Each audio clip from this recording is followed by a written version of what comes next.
I can't see a thing. Be patient.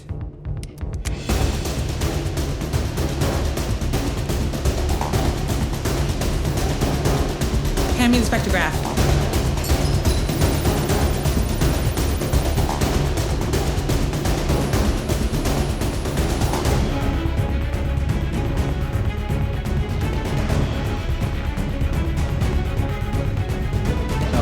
Mark. Just a bit more. Containment, now. More left. It's getting serious out here, guys. We've got to go now. I'm really not kidding.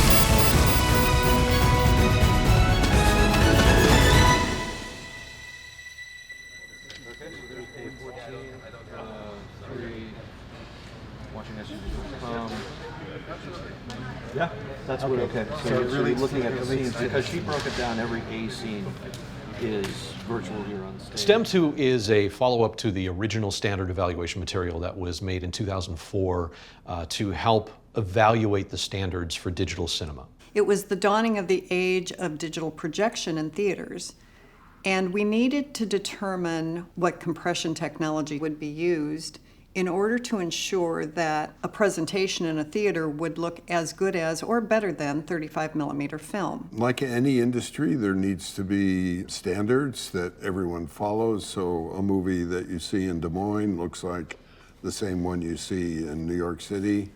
There was nothing in place to help the theater owners, the projector designers, the producers, and everyone feel comfortable with the fact that they were adopting a new technology that really would give them that consistency of look from place to place. Alan Davio led the group on STEM1, which is standard evaluation material.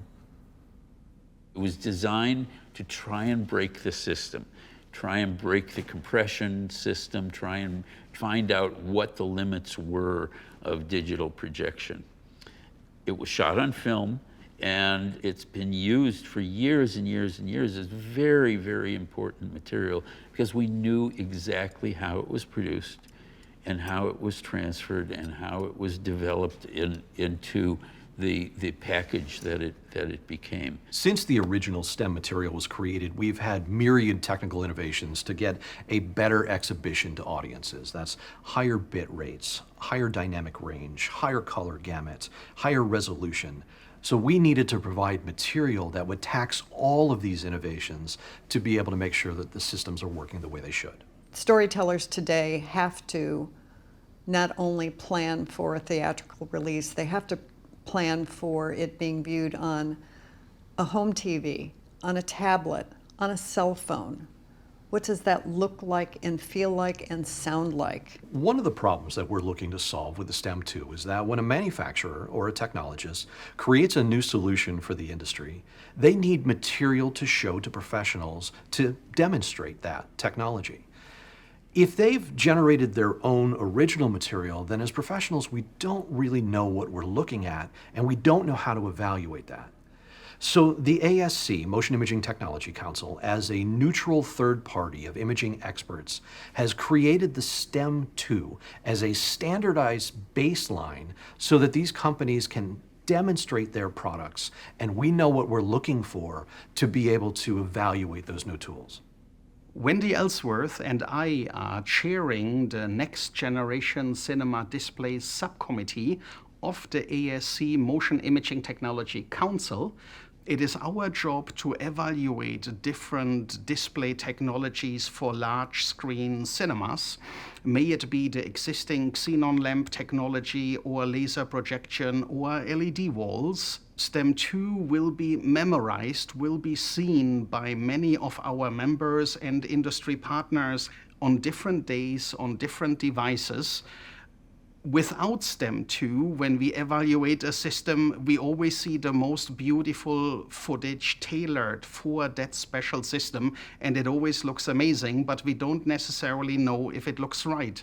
if it follows the right industry standards and recommendation. So we really want to take care that from acquisition through editorial, VFX, DI, and for the final deliverable, we recognize the footage at every stage. And of course, at the end of a production, it should look most beautiful on the biggest screen in the theater. StEM2 started with a working group that was a collective of extraordinary minds, from cinematographers to image scientists to manufacturers, and we all created a wish list of technical parameters that would test and break the current exhibition systems for theatrical and home video. Jay very cleverly developed a script that would accommodate all of the points that were made in that meeting of what had to be included if we were going to do this. So it started with, we had to have high dynamic range in a dark environment with a bright source. And I thought, well, okay, interior cave. And then a flashlight comes into frame. And the narrative started to evolve that way through these technical aspects. The film opens inside a dark cave. I propose we actually shoot those scenes in a virtual environment with an Unreal-based asset and build a virtual environment and shoot against an LED volume stage. We wanted to incorporate all of the latest in production techniques, and that included an XR stage or a virtual production LED volume. And we were lucky to partner with the ARRI Creative Space and ARRI Burbank to be able to utilize their LED wall to get that aspect. And we brought in another partner, Happy Mushroom, who specializes in creating virtual components for these LED environments and working with the Epic Unreal Engine to create a 3D environment that we would use virtually on this LED stage. My name is Felix Jorge. I am the CEO and creative director at Happy Mushroom. The goal of Happy Mushroom has been to replicate the real-life production process that happens with art departments virtually. Unreal also allows us to have a DP actually light a set and get photorealistic quality lighting, so that when he's doing his tech viz and he's trying to get an understanding of what it's going to really look like, he's looking at accurate lighting. I like to incorporate as much of effects and in-camera lighting, atmosphere. Typically, if that were done on green screen, you could incorporate atmosphere so you don't get sort of interactive lighting with flashlights and stuff like that. That would all have to be done in post. But by shooting in front of an LED wall, I can set an atmosphere level, I can have the beams interact with light and see that all in camera and make qualitative lighting adjustments and exposure adjustments based on what we're seeing on camera. We actually had a MOSIS system that was tracking where the physical camera was in the volume space, so that when we moved camera, it would also parallax the background as it would in reality.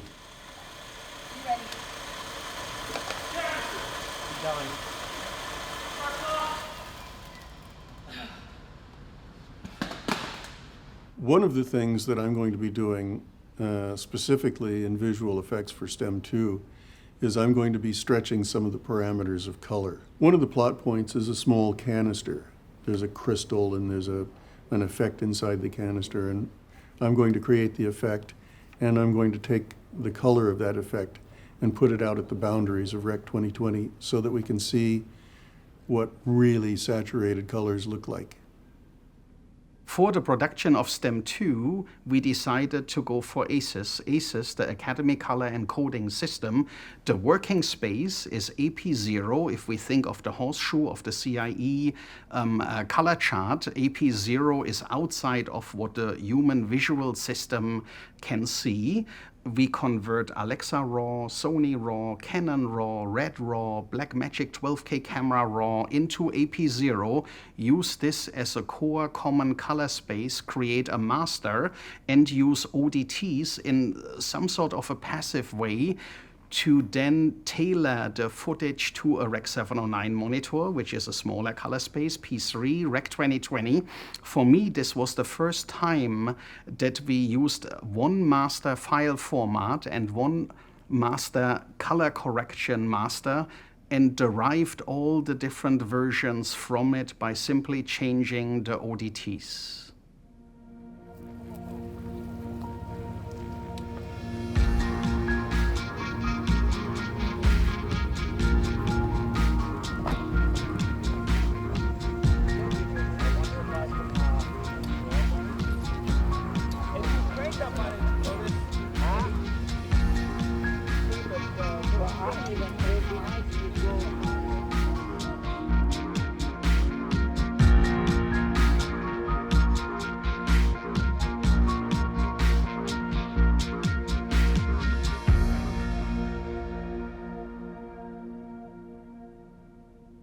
In addition to trying to incorporate all of the latest production techniques, we strove to incorporate all of the high-end production cameras. We didn't want to make this a single camera production, and we certainly didn't want to make it a camera evaluation, but we wanted to incorporate original material from as many of the high-end production cameras that are utilized on a common basis today.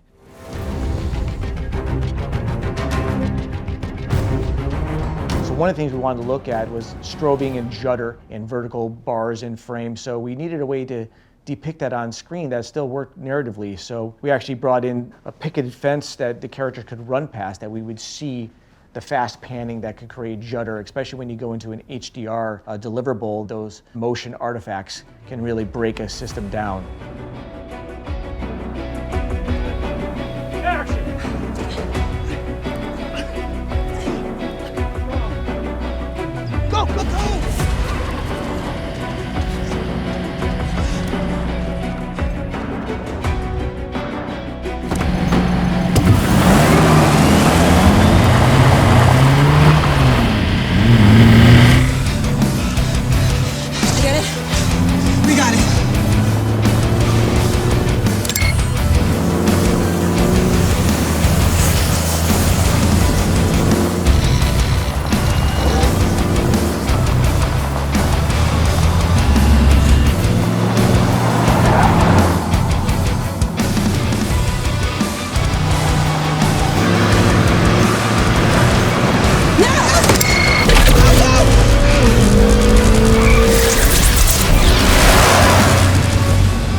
Choreographing the stunt sequence was actually pretty complex because we had a lot of parameters that we had to deal with. We were actually on unpaved dirt roads. We had a finite amount of speed we could actually achieve those shots with safely, as well as even just physically on the dirt path and not having extreme vibration issues and dust kicking up from the cars.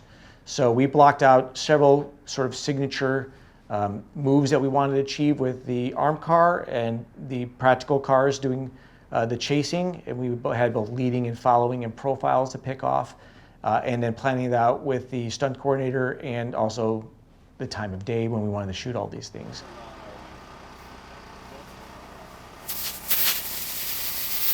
We needed to incorporate some sort of undulating cloud that would test compression algorithms and monitor aliasing and banding issues. So we created a James Bond smoke screen that the good guys try to escape by having the smoke fill the screen so that we can get very fine gradation in textures and test those compression algorithms.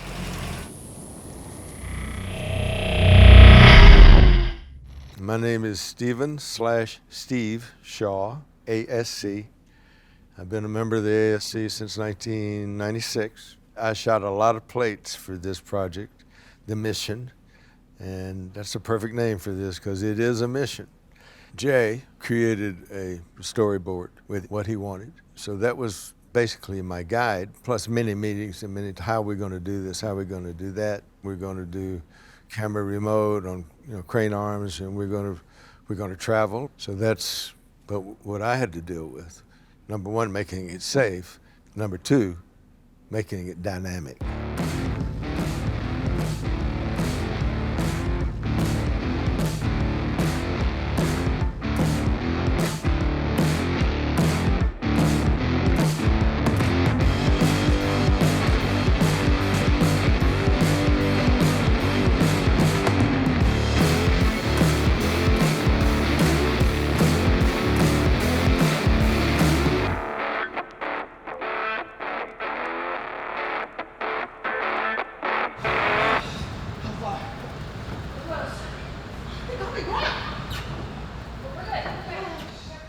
In dealing with the background plates on the LED stage, one of the things that interests me is I didn't want it to look artificial. I wanted it to intercut seamlessly. And one of the things that you need is a little bit of uncontrollability. So I purposely exposed the background plates on the LED volume brighter, making it almost on the edge of clipping. In a real life scenario, when you're doing a car chase and you're shooting people on the inside of a car, the contrast ratio is huge. So we wanted to recreate that uncontrolled lighting into the actual stage-based, perfectly controllable parameters on there and build in this sort of dynamic range that you would get in a normal daylight exterior scenario.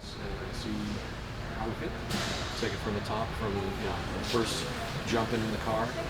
And, did you get it? There's a lot of benefits to utilizing an LED volume and an XR stage. And one of those is the fact that you're not forcing your performers to be on a green screen, where they're in a complete abyss environment without any creative input. To actually be able to put the image on the screen behind them and put the actors in that environment allows them to interact with that environment and brings out their performance significantly. Before you scale it, scrub forward so we get a solid distance, because that's a little too close. Okay, great. LED wall game engine shooting is basically a rebirth of a very old technique called rear projection that goes back to the old days of cinema. But now we've taken that technology in the form of LED walls and we've refined it to give us believable final pixels on stage. There are a lot of skills that go into making the technique succeed, but I think the most important is probably the cinematographer, who now becomes the last compositor to touch the composite on stage. I'm Greg Ciaccio, and I am an ASC associate and also chair of the ASC's Motion Imaging Technology Council's Workflow Committee. Under Workflow, we've got Advanced Data Management. Advanced Data Management has a working group called the ASC MHL, or Media Hash List, and that basically is a project that offers data redundancy, and it offers a manifest. And so when Brandon behind me here is copying files over, there'll be a standard of integrity with the files so that we make sure that what we copy matches the original. It also will provide a manifest so that anytime files are sent somewhere, there'll be, in essence, a list that says exactly what you should be receiving. And so we know that we've got everything that we expect to have.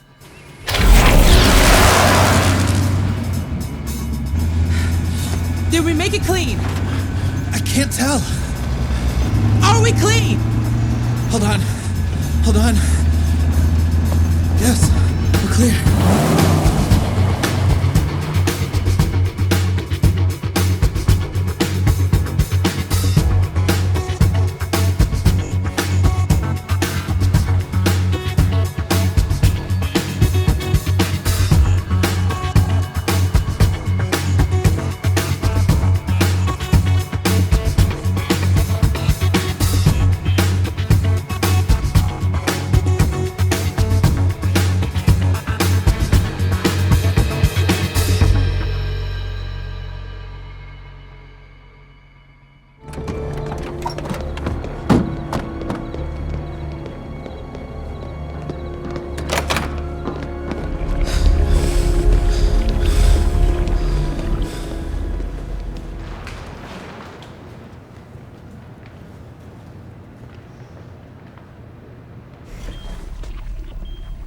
You found it. And it's already been synthesized.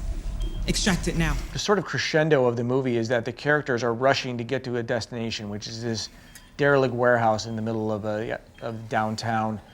And we soon realized why they were so urgently trying to get to their destination. Hey, baby. The lead character's child is actually deathly ill and needs this mysterious fluid as a last-ditch effort to save his life. So we devised a sort of makeshift triage hospital environment inside this rundown warehouse location.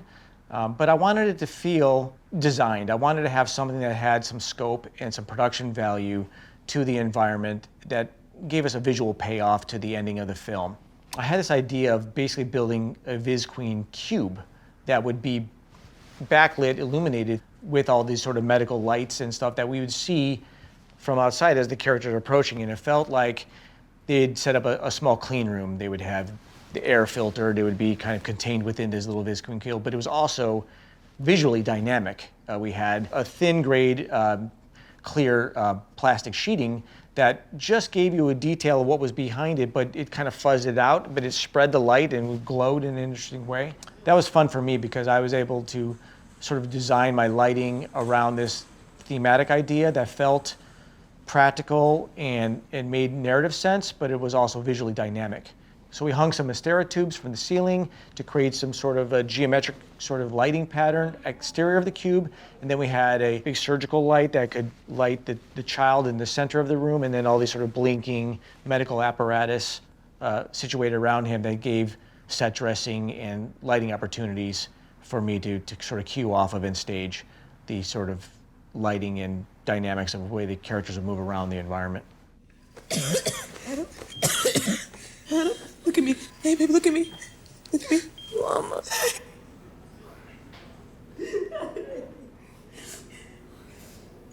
I missed you so much. Yeah. It's okay, it's okay. Cut. That was great. That was beautiful. Thank you.